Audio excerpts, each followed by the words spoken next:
주한미군은 우리와 미국의 중요한 연결고리다라고 말씀을 드리겠고, 그렇기 때문에 반대로 중국 입장에서는 주한미군이 없어야 대한민국 한반도의 남반부를 중국화시킬 수 있다라고 보는 것이죠. 중국은 대놓고 주한미군을 나가라라고는 얘기를 못합니다. 남의 나라 내정에 간섭을 하는 것이기 때문에. 하지만 사드 배치를 우리가 한 게 아니라 주한미군이 배치를 했잖아요, 2017년에. 그것에 대해서 한국 정부의 경제적인 압박을 가하는 식으로 영향력을 행사하고 있는 것이죠.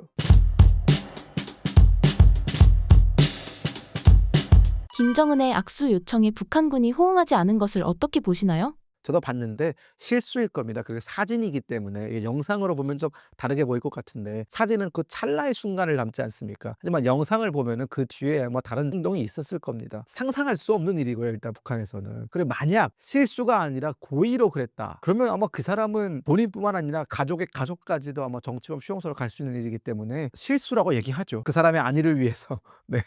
북한군의 상황은 어떤가요?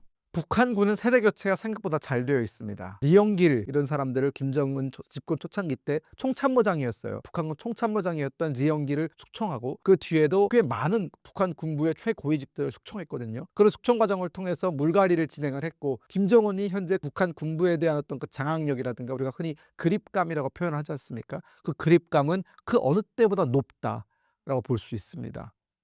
러우전쟁 파병 북한군 사상 증가가 북한군 사기에 어떤 영향을 미칠까요? 그러한 사실이 전부 여과 없이 공개가 된다면 사회 내에 엄청난 파장을 몰고 올 것이 분명하지만, 현재 북한은 이 파병 사실에 대해서 상당히 관리를 잘하고 있는 모습입니다. 안타깝게도 북한 내부에서는 우리가 기대했던 것만큼의 반발은 일어나지 않고 있고요. 모르겠습니다. 이 파병 나간 병사들은 나중에 다 귀국을 하게 돼서 그들의 어떤 러시아 전장에서 겪었던 경험에 대해서 풀어놓게 된다면 그게 어떤 영향을 미칠지는 모르겠으나, 우리 입장에서는 상당히 불편한 소식은 그들이 승리를 하고 있기 때문에 명분이 생겼다라는 거예요. 만약 패배했으면 아무 의미 없는 전쟁에 내보낸 것도 억울한데, 패하기까지 하면 북한이 얻을 것은 아무것도 없지 않습니까? 하지만 이기고 있기 때문에, 실질적으로 성과를 내고 있기 때문에 북한이 러시아로부터 뜯어낼 수 있는 게 훨씬 더 많아지게 된 것이죠. 그러면 북한은 그걸로 주민들한테 설명을 할 수 있습니다. 김정은이 이렇게도 할 수 있어요. 눈물 몇 방울 흘리면 되죠. 연설하면서 눈물 흘리면서 전사한 병사들에 대해서 너무나 애통한 감정을 느낀다라고 이제 울며불며 호소를 하면서, 하지만 그들의 희생에 의해서 우리가 이런 것들을 가져왔다고 자랑을 해버리면 그걸로도 사람들은 세뇌가 되거든요. 그리고 사실 더 심각한 얘기는 5천 명 정도의 죽음은 북한에서는 아무것도 아닙니다. 고란행군 때 100만 명이 굶어 죽었어도 눈 하나 깜빡하지 않을 북한인데, 5천 명 정도의 죽음으로 북한 사회가 어느 정도 영향을 받을까? 사실 저는 조금 회의적입니다. 어떤 세뇌가 어떻게 진행되길래 많은 사람들의 죽음에도 태어날까요?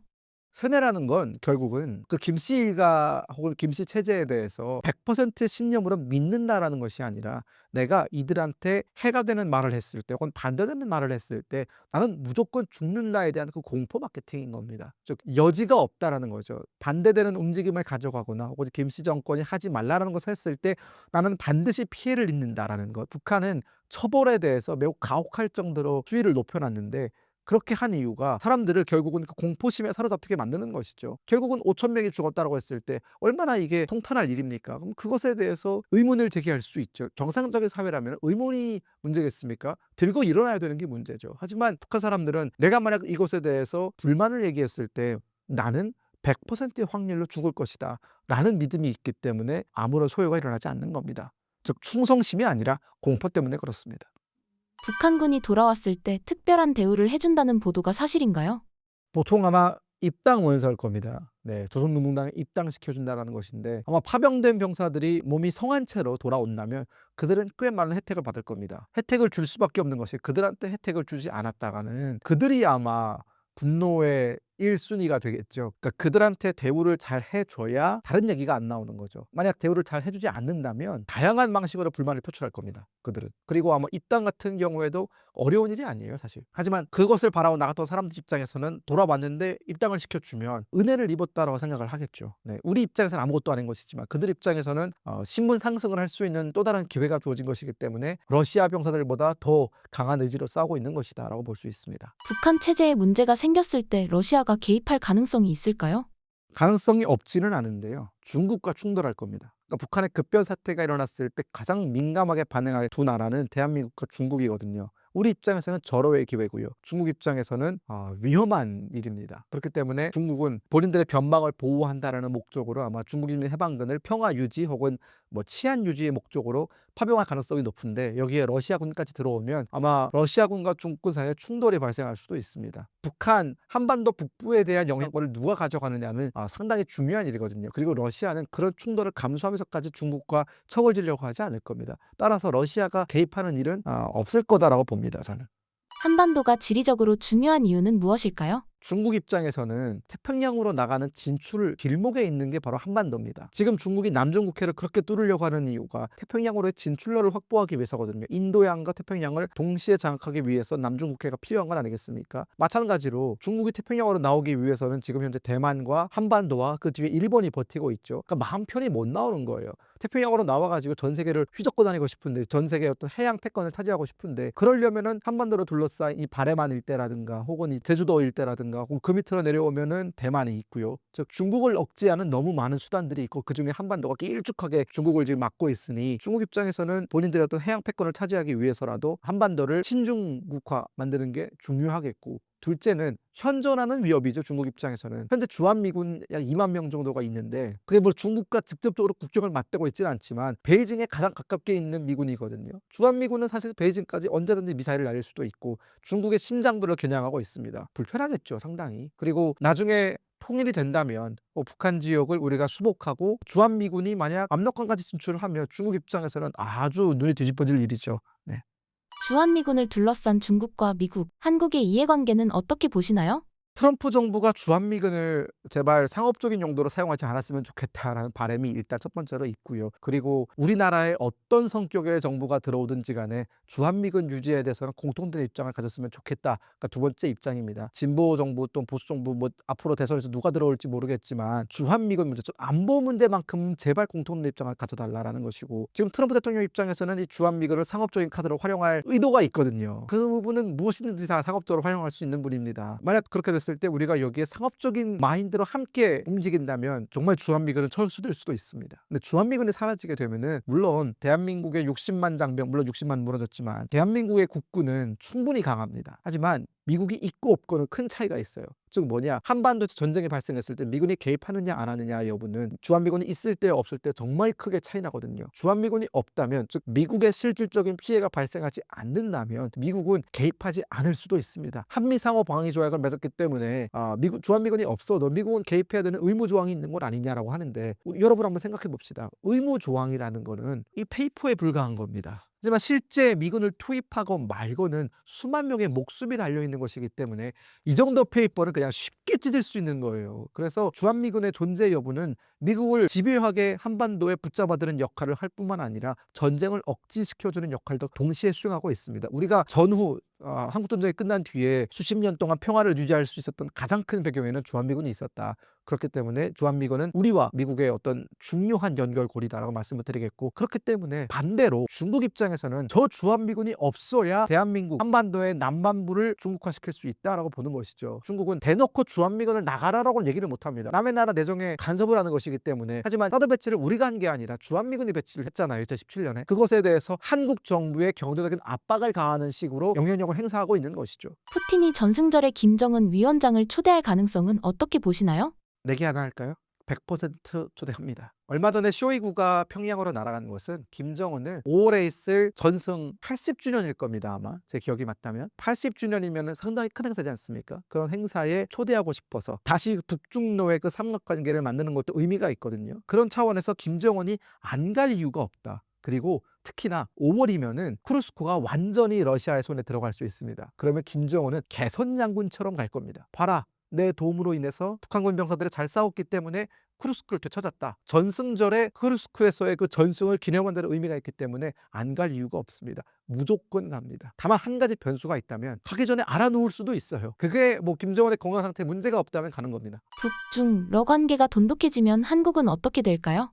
우리가 좀 주시를 해야죠. 물론 북중로가 늘 우리에게 위협이 되어 왔지만, 이번에 만약 5월 달에 5월 전승절에 그 세 나라 정상이 다시 만나게 되고 모종의 합의가 이루어지고 그들의 어떤 그 삼박 동맹 관계가 다음 단계로 발전을 하게 된다면 우리 입장에서는 지금 1대 3의 구도로 맞서야 되는 거지 않습니까? 이길 수 없는 싸움입니다. 우리가 이기려면 우리도 3대 3의 구도를 만들어야 돼요. 한미일 북중로는 그래서 중요한 겁니다. 일본과의 관계, 많은 분들께서 일본과의 우리의 그 역사적인 갈등 관계, 그리고 일제가 우리를 침략했던 그 가슴 아픈 역사가 있지 않습니까? 저도 솔직히 그때의 역사를 생각하면 차라가 벌떡벌떡 일어나죠. 일본이 정말 밉고 막 한 대 때리고 싶고 그러죠. 하지만 그건 어디까지나 감정이고, 지금 실제 국익과 감정을 우리가 좀 구분지을 필요가 있다라는 것이고, 대한민국의 안보를 지키기 위해서, 대한민국의 경제를 지키기 위해서, 다양한 대한민국의 이권을 지키기 위해서 우리가 손잡을 상대는 현재 중국이 아니라 일본이다. 그렇기 때문에 일본에 대한 과구, 그리고 일본의 사과를 받아내는 문제는 또 그 문제대로 우리가 처리를 하되, 함께 가야 될 부분은 꼭 좀 함께 갔으면 좋겠다라고 당부의 말씀을 좀 드리고 싶습니다. 1994년 외교문서가 비밀 해제됐는데 어떤 내용이 있었나요? 외교부가 보통 비밀로 지정한 외교 문서가 있습니다. 그게 한 30년이 지나면 비밀이 해제가 돼요. 그러면 일반 시민들도 그 외교 당시 30년 전에 그 비밀로 지정이 되었던 외교 문서를 열람할 수 있습니다. 최근에 외교부가 30년 전에 그 비밀 문서들을 공개를 했는데, 하필 그 30년 전에 김일성 당시 북한의 주석이죠. 네, 김일성이 사망하던 때에 그 매우 긴박했던 얘기들이 담겨 있는 문서가 공개가 되면서 파장이 있었죠. 뭐 그중에 대표적인 것이 김정일을 바라보는 미국의 시각, 이런 것도 굉장히 재밌었고요. 뭐 이런 거죠. 김정일은 지도자감이 아니다, 유아스럽고 돌발적이다, 그렇기 때문에 북한의 어떤 후계자로서 적합한 인물이 아니다, 뭐 이런 평가도 있었고요. 또 김일성의 사망과 관련해서 각국이 어떻게 움직였는지, 그리고 김일성의 사망과 관련해서 각국에 파견 나가 있는 북한의 외교관들이 또 어떻게 움직였는지, 이런 부분들이 다 담겨져 있어서 상당히 흥미로웠어요. 저도 다 읽었어요. 김일성 타살 의혹에 대해서 어떻게 생각하시나요? 타살 의혹은 사실 오래전부터 루머로서 돌았었어요. 근데 이게 루머가 아닐 수도 있는 이유는 여러 가지 석연치 않은 정황들이 발견이 됐기 때문에 그렇습니다. 물론 이 해당 문서에는 그것까지는 나와 있지는 않았지만, 대표적으로 그런 게 있습니다. 90년대에 들어서면서 김일성과 김정일 사이는 매우 안 좋아집니다. 김일성이 1980년대 중후반부터 김정일에게 순차적으로 권력을 이양하게 되는데, 어느 시점부터 김일성은 본인이 지나치게 많은 권력을 이양했다고 느끼게 됩니다. 어떻게 표현되냐면, 김정일에게만 보고가 올라가고 김일성에게는 보고가 올라가지 않고, 김일성에게 보고가 올라간 문제들에 대해서는 김정일한테 다시금 보고가 올라가고, 즉 김정일이 내정을 관리하기 시작하면서 사실상 김일성을 뒷방 늙은이 취급을 했다라는 것이죠. 김일성이 실제 사망한 장소도 묘양산입니다. 묘양산에 있는 전각에서, 김일성의 특각이라고 하죠, 별장이라고 표현하겠습니다. 그곳에서 죽었는데 결국은 평양을 벗어나서 유배를 가 있다 죽은 것 같은 느낌이거든요. 물론 시설은 되게 좋았겠지만 어쨌든 평양의 중심부서는 훨씬 멀리 떨어져 있었다. 그리고 묘양산이라고 했을 때에는 아무래도 의료시설이 다 갖추어져 있는 평양에 있는 거 훨씬 안전할 텐데 굳이 묘양산에까지 보냈다라는 것은 많은 것을 의미하고, 그리고 실제 김일성이 사망하던 날, 김일성이 7월 8일에 죽었거든요. 1994년 7월 8일에 사망을 했는데, 김일성이 심근경색을 보이자 의료진이 급히 평양을 출발해서 묘양산을 가다가 의료진을 태운 헬리콥터가 추락하는 일이 발생합니다. 전원이 다 사망을 했거든요. 그래서 이건 일부러 죽인 거 아니냐, 김일성을 살리지 말라고, 이런 루머도 있었고요. 그리고 이 둘 사이의 사이가 지나치게 안 좋았다가 김일성이 다시 권력을 회복하는 계기가 1993년 제네바 회담 이후, 즉 김일성은 핵무기는 안 된다 주의였거든요. 핵무기는 절대로 만들면 안 된다. 김정일은 어떻게든 핵무기를 만들어야 된다였어요. 김일성이 제네바 핵회담 추진하면서 북한의 비핵화를 추진했었는데, 김정일은 그것에 대해서 상당히 큰 불만이 있었죠. 그리고 김일성이 다시 복귀하면서 추진했던 것이 김영삼 대통령과의 정상회담이었습니다. 제가 앞서 말씀드렸지만 7월 8일에 김일성이 사망을 했는데 8월 15일인가 그때에 김영삼 대통령과의 정상회담이 개견돼 있었어요.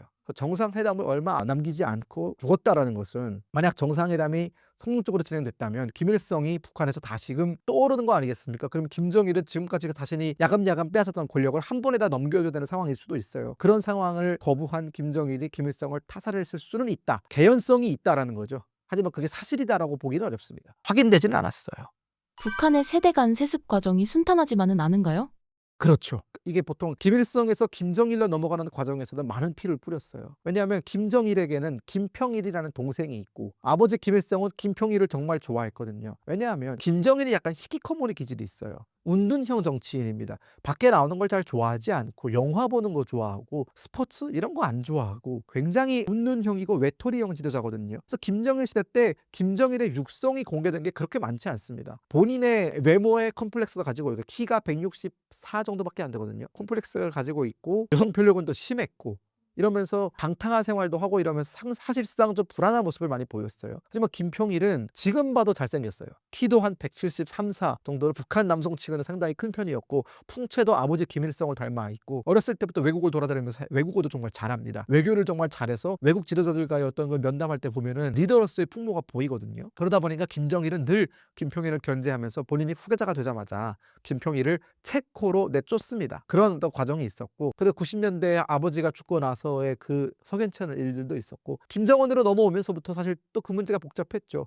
일단 첫째, 김정남 아들이 장자인 김정남이 있으면서 김정은에게 권력을 물려주는 그 과정, 그리고 김정일이 2008년 16년생으로 쓰러졌을 당시 김정은에게 급작스럽게 그 권력 구도를 이양하면서 아주 많은 문제들을 양산했죠. 그러다 보니까 결국 김정은 초창기 때 또 그 많은 숙청을 해야 됐던 이유기도 하고요. 김주애의 4대 세습 과정은 순탄할 것으로 보시나요?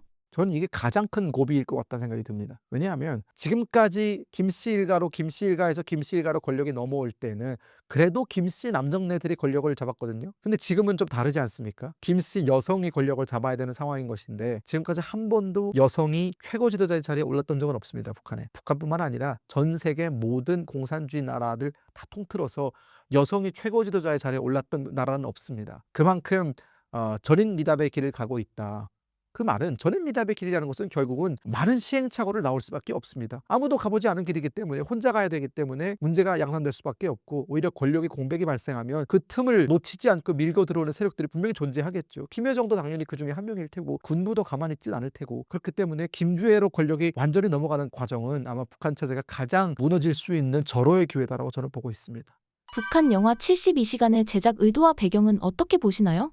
제작 의도는 일단 첫 번째, 김정은이 직접 메가폰을 잡은 영화라고 알려져 있죠. 그 이유는 김정은이 현재 북한 청년들에 대해서 한국 드라마나 영화를 보지 말라고 지난 엄청나게 강조하고 있지 않습니까? 근데 보지 말라고 하면서 그들이 그럼 뭘 봐야 되는지, 대체물을 제작을 해야 되는데 북한의 어떤 그 영화 산업이라든가 그런 것들이 전혀 우리나라 케이팝의 수준을 따라오지 못하고 있거든요. 그래서 그런 부분에 김정은이 문제 제기를 하면서 청년들이 보고 즐길 수 있는 영화를 만들어라라고 했고, 김정은이 직접적인 영감을 받은 게 중국의 장진호 전투 영화입니다. 그게 이제 중국이 본인들의 시각에서 본인들의 승리라고 얘기하면서 만든 영화가 얼마 전에 개봉을 했거든요. 근데 그 영화를 보면서 한국 전쟁을 소재로 해서 북한도 본인들의 어떤 그 승전이나 이런 것들을 좀 포장할 수 있는 영화를 만들어라라고 했고, 그게 72시간이고요. 다 봤는데 기존의 북한 영화하고는 본질적인 차이가 좀 있습니다. 일단은 상당히 그 카메라라든가 그런 기법이 좋아진 게 느껴지고, 영화 구성이 옛날에는 정말 단촐했는데 지금은 상당히 괜찮아졌다. 그리고 음성호를 하고 흐린 눈으로 보면은 한 3초 정도는 한국 영화로 보여요. 그만큼 배우들의 외모나 이런 것들이